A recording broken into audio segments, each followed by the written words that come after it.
Hi, I'm Kitsap County Commissioner Rob Gelder. Welcome to this episode of Commissioner's Corner, where we will be talking about everything transit, whether it's the expansion of the Fast Ferry service or routed bus service around the county. So stay tuned and you'll learn a lot.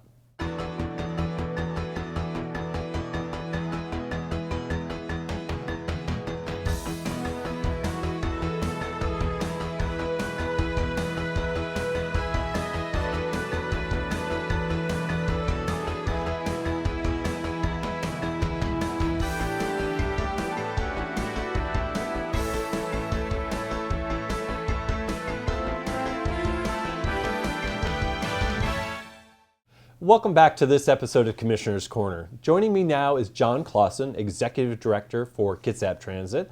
John, thank you very much for being part of the program. You're welcome. Thank you. Well, I figured this was a good time to start talking about transit because I know, as being involved with the board for a while now, that a lot has changed on the landscape. It's not your, well, we'll call it your dad's transit or your mom's transit from years ago, right? Right. A lot has changed. It really has. We had the retraction of services when it came to the economic downturn. Yeah. Since that time, we had a vote of the people that created a Fast Ferry program. And that vote actually helped facilitate the conversation about an expansion of services on the routed side of the house. It did. So I'd like to kind of break all of that down. Sure, be happy. So let's talk about, for our viewers initially, kind of what was the thought process when the economic downturn happened? And the board was faced at the time, I wasn't part of it, but the board at that time was faced with making some choices about a reduction of services. It was a very, very challenging time. And of course, you know, the transit system is supported so heavily by local option sales tax that when the economy started to turn down, it really had a dramatic effect on our abilities to fund the operation. And of course, you know, about 80% of our budget is payroll, and a big chunk of that is from operators and mechanics and supervisors, and so that we finally had to reach into that area to start making reductions. So we had to make some terrible choices. We had to decide which routes could stay, which had to go.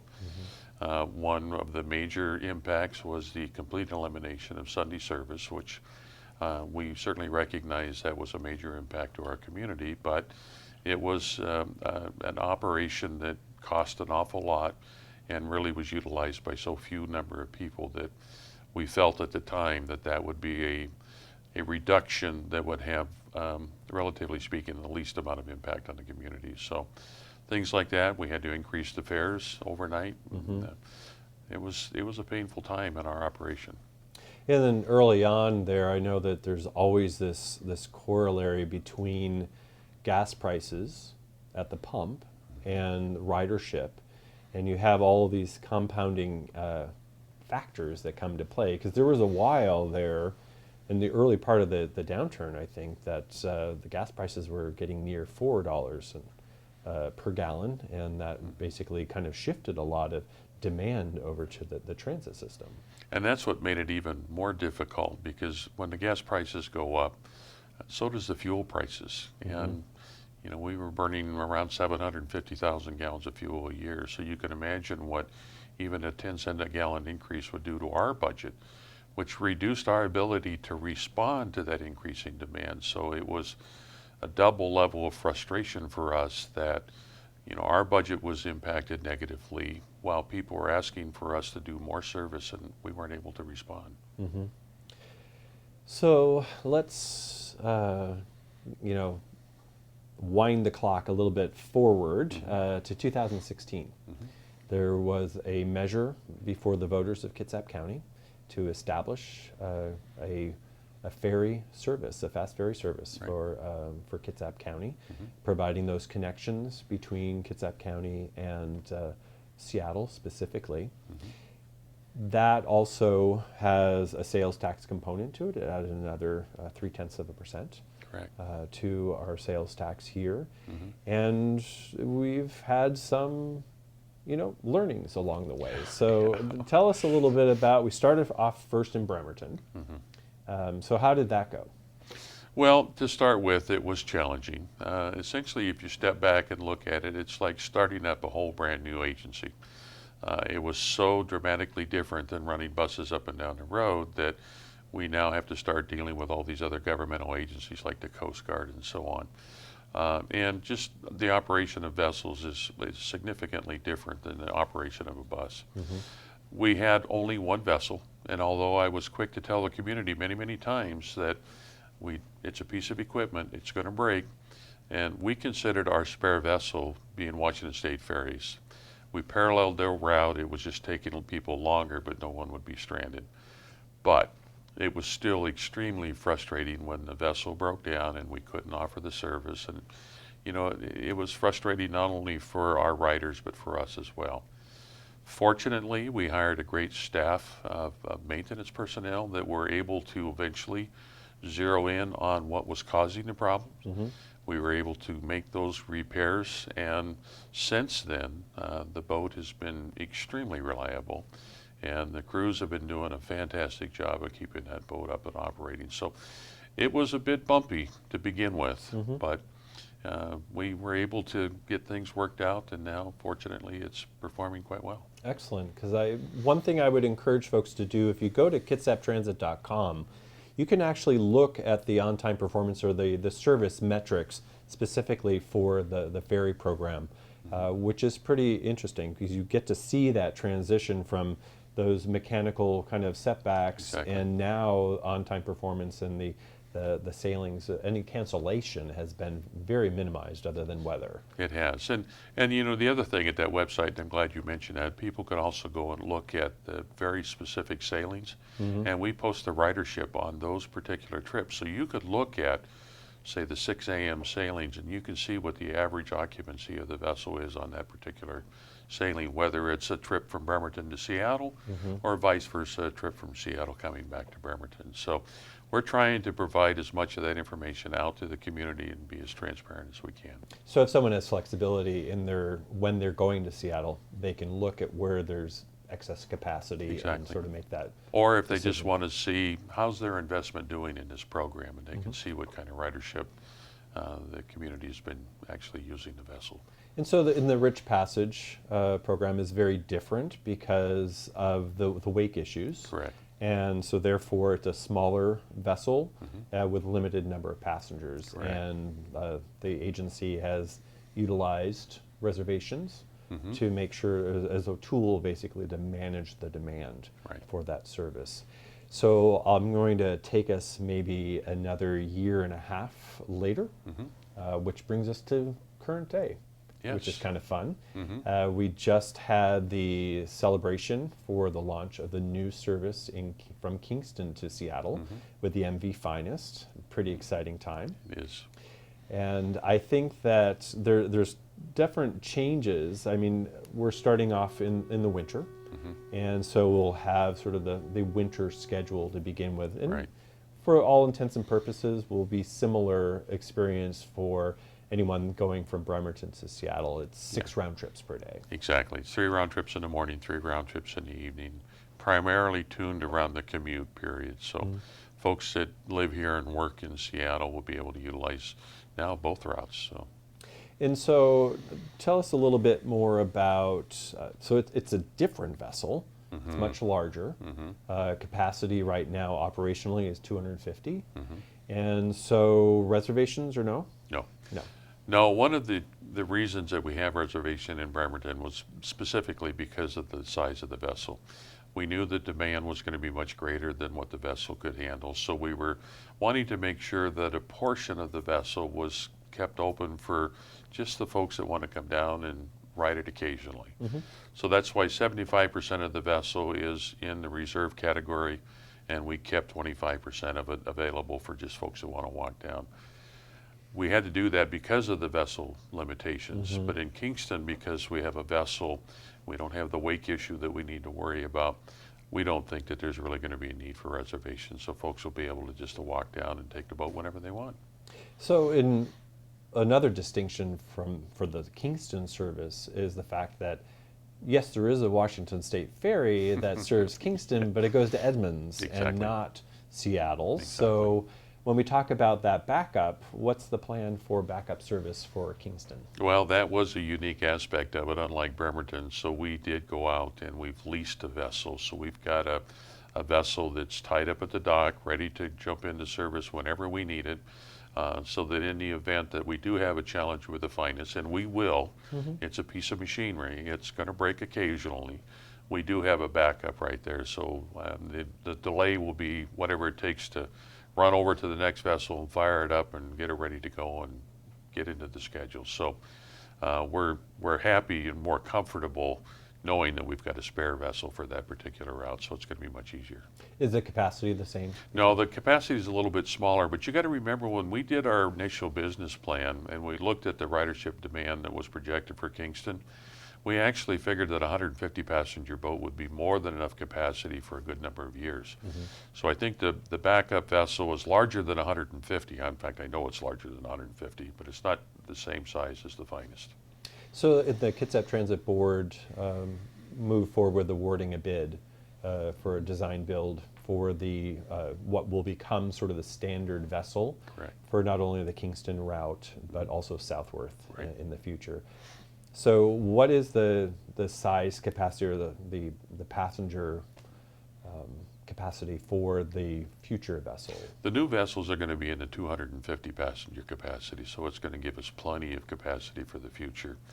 And as you had indicated, that will actually become the primary vessel once delivered, and we will then move the finest into a backup as a spare to be able to spare for the Kingston route. So serve either route at that point in time. Right. Well, there will be an issue that we'll have to deal with. The finest is not designed to specifically go into a car slip at Washington State Ferries.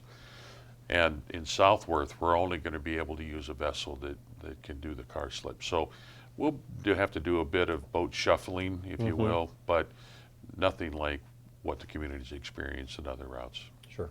Well, that makes sense. Yeah. So I know definitely from the dedication ceremony that there's a lot of excitement in the Kingston community because it is a game changer. It is. Where there have been service programs in the past, either private or sponsored by the port, the main difference there outside of vessels really has been, what kind of funding stream was that? Exactly. And as with most public transportation programs, there's a certain level of subsidy that the sales tax offers. Exactly. So And you had mentioned in our history when the price of fuel went up, that was about the same time that the first private entities tried to develop service from Kingston. So they barely got their service on the water, and the price for fuel for them also skyrocketed. Yeah.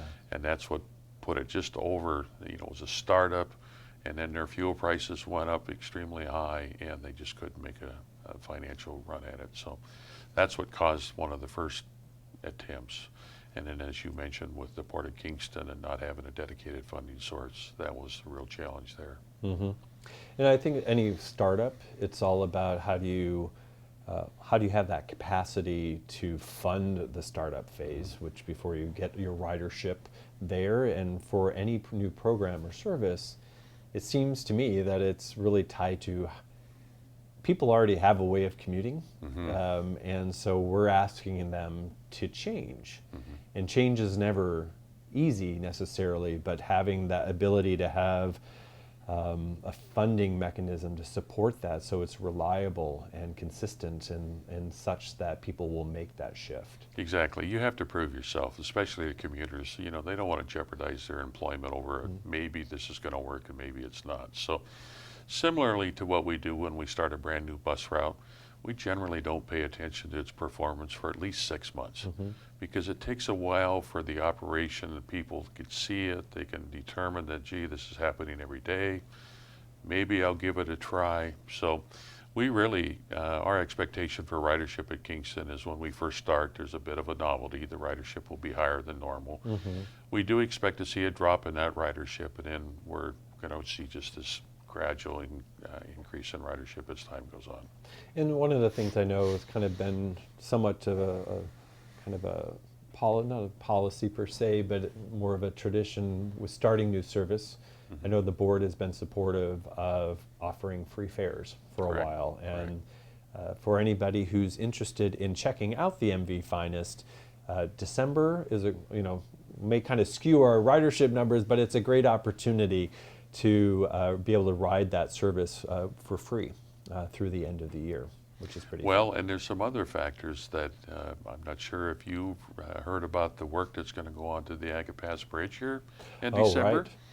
That's going to have some impact to traffic and backups on 305. Mm-hmm. And one of the things we're working with DOT on right now is communicating that at least on the first sailing out of Kingston, it would really be to their advantage for folks in the North Kitsap area to go to the North Viking Park and Ride, take our new express bus up to the Kingston ferry in the morning, and then they can come back on their normal travel. They could come back on the Bainbridge route and take our 90 route that would bring them back to the North Viking Park and Ride. So they can avoid that backup around the Agapass when they're working on it. Great. Well, great segue. Thank you very much for that. Mm-hmm. Because the next question that I wanted to kind of approach was, one of the things that we hear about in any new service is really kind of how do we support that, and how do we kind of make it easier for folks to not necessarily bring their car to the ferry and then go from there, but really begin to shift their whole trip that way. And so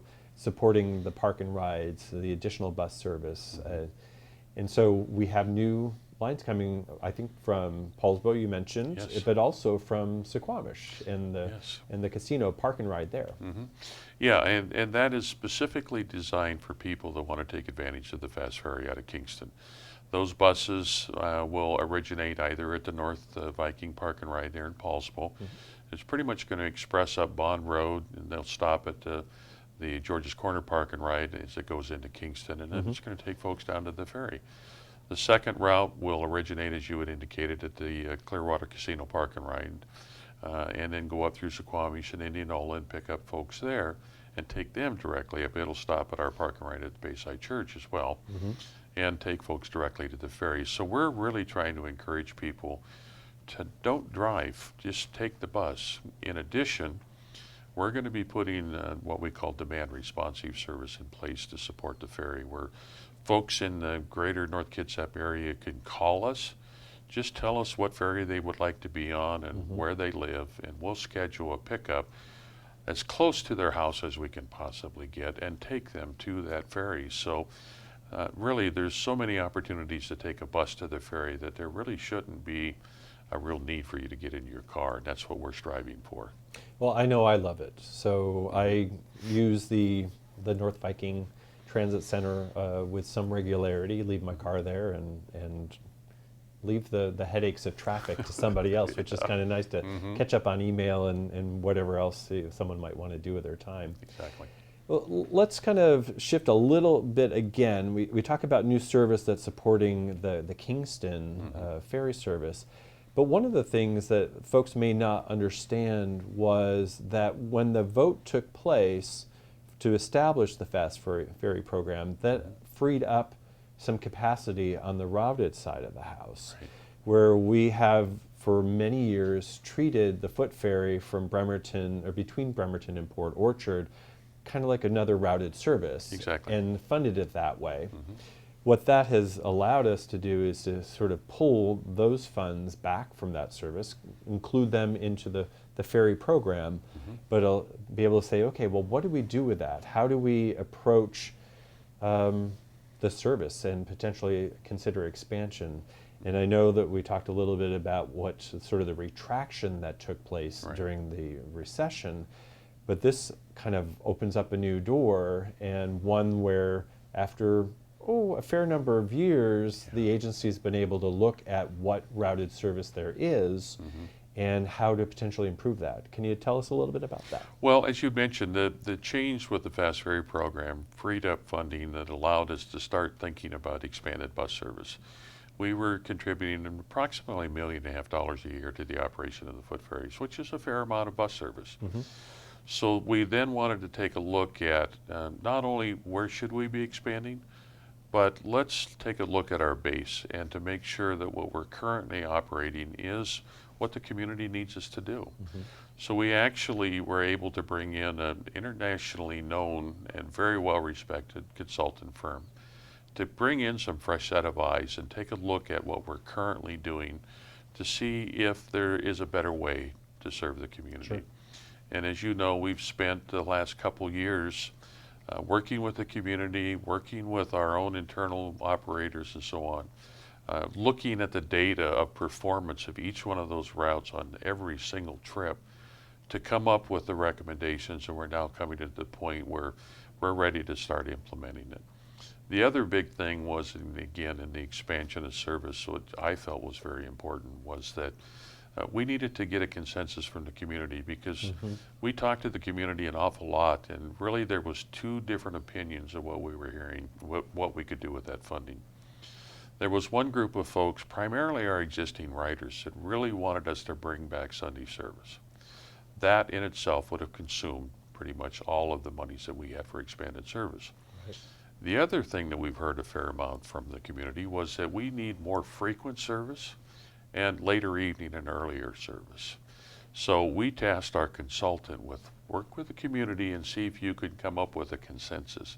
And they were able, and admittedly it was fairly close. But as you know, the consensus was we should be focusing on more frequent and later evenings. So that's the direction we're going to be going forward with and starting to implement not only the changes that they're recommending to our current structure, but as we add additional service, it will be in that direction. I think the other key component to that service change for me is, and one of the things you would hear often, I live in North Kitsap, say Kingston, and I need to get to Port Orchard, how much time that would take. Exactly. And I think that what I really took away from that comprehensive route analysis process was, and I think that the board was pushing in that direction, I know staff recognized it and supported it as well, was we need to really work on those, we'll call them inter-community connections, so that we have that spine of having that frequency and longer hours that connects from one community to the next, so that you don't have to spend an entire day waiting. You get from Kingston to Paulsbo, from Paulsbo to Silverdale, and you don't have to wait a long time for that next bus to take you to that next leg. Exactly. And that's part of the more frequent, but also we restructured the route so that we have more express type service where it takes less time now to get from, say, downtown Bremerton to Paulsbo. We're in some cases, we're actually running on Highway 3. We'll have pull off at Silverdale to stop and pick up folks, and then we'll continue up. So it's making what we refer to as trunk routes. It makes that connection between communities a more viable option for people to use, not only in commuting, but mostly in their day-to-day activities. So trunks or spines, it will help one way or the Exactly. other. So for folks that are maybe not current transit riders, but may sort of say, hey, this is a new opportunity for me, what will they see over the coming months in terms of the implementation of that service expansion? Is it all going to, you flip the switch on January 1? Will it just happen over time? What will that look like? It's going to have to happen over time, because when you add more bus service, you obviously have to have more operators, and that requires us to hire more folks. And as a lot of folks understand right now, the job market is really challenging, and we're competing with our neighbors just a little bit to the west of us, with the Puget Sound Naval Shipyard is doing a lot of hiring. So we're working real hard to recruit operators, get them trained, get them licensed up. So we'll be implementing service over time as quickly as we can, based on how soon we can get operators. In some cases, it may even require some additional equipment. So you'll start seeing some changes actually before the year is out, and then we'll start implementing some of those other changes as we go forward. Probably right after the first of the year, you'll probably see another amount, and then we're going to be adding again as we can get staff hired up. We'll probably be focusing in one community at a time, to where maybe we're only making 3 or 4 changes to one community, and we can get that all done with one service change, and then we can move on to another community and we'll start implementing changes there. So you'll be seeing this gradual increase over the next, in 2019, as you know, we've got $1.6 million set aside specifically for added service. So we'll be adding that as quickly as we can. And the same with the trunk service? Yeah, we'll be making those kinds of changes to where we'll start implementing. For example, the route that runs from Paulsbo to Bainbridge Island runs basically once an hour. and we're going to be increasing that frequency-wise, so they'll be once every 30 minutes. Okay. That's a relatively easy thing that we can do because that's only basically adding a couple more buses and a couple more operators. Mm-hmm. But when you run a trunk service, say from here at Bremerton Ferry Terminal to Silverdale, and from Silverdale to Paulsville, you can see that it requires more operators, more equipment. So again, we'll be adding it as quickly as we can, and we're excited. We're all looking forward to being able to add more service on the road. So if someone were interested potentially and say, hey, Kitsap Transit, I want to become part of that team. What's the best way for someone to do that? Would they go through the website, kitsaptransit.com? That would be the best way to go, is exactly kitsaptransit.com, and we have a page there where folks can actually fill out their application online, and we can get them into the system, get them here, get the training going, and hopefully get them on the road soon. So do they have to come with any particular background or skill set, or is that how much training is provided by Transit? We provide just about everything that they need to know. Now, there are some licensing requirements that they have to go through the Department of Licensing, but we'll train you to be able to take those tests. In fact, we'll even, in some cases, we can conduct a driver's test for the Department of Licensing, so you just have to take a written test. You obviously have to come with a decent driving record. We're not going to hire somebody that has been suspended for whatever reasons for many times, but most people are going to be able to qualify to become an operator. Right. And they have to be able to get along with people, because that's a big part of the job. This is a people business. It is. And we've been really fortunate that we have a wonderful staff of operators that really, really do well in that regard. I think that's probably one of my favorite parts of when we recognize staff at our monthly board meetings. Yes. It's just, they do a phenomenal job, and they very much are appreciated. Whether or not they're the ones that month, it's we appreciate all of them. Yeah. So this is definitely a huge time of change, and I think I've said before, is change is the only constant. Yep. Whether we look back over the past decade, from service retractions to now the creation of a new ferry service to expansion in services overall, this seems to be a transformational time for Kitsap Transit. It really is, and and in addition to the ferries and the routed service that's being expanded, that includes our access program is being expanded. We're also into some big construction projects. We're underway with a new transfer center in East Bremerton, the Wheaton Transfer Center. Mm-hmm. We've already acquired some property, as you know, for a new transfer center in Silverdale. We're working with the county and the hospital to get that put together. It's going to be right across the street from the hospital there. Mm-hmm. So there's a lot of things that are going on beyond simply just this big stuff like ferry boats and redoing all of our routed service. So it's an exciting time for transit. There's a lot going on. Mm-hmm. Definitely, and I think a lot for the community to experience. It is. And as we, the real estate for roadways is rather limited, and as every community grows, and we're not feeling it as difficultly, I think, as our friends across the water. Right. But not to say that we won't have our same pressures as our population grows and we have more people on our system. It's all the more important that we have transit be an important and integral component of mm-hmm. getting people moving around our communities. Exactly. So exactly. I definitely want to thank you for being part of the program, but before we wrap up, is there anything that I didn't ask that you want to make sure that our viewers know about? I think you did a good job of covering everything.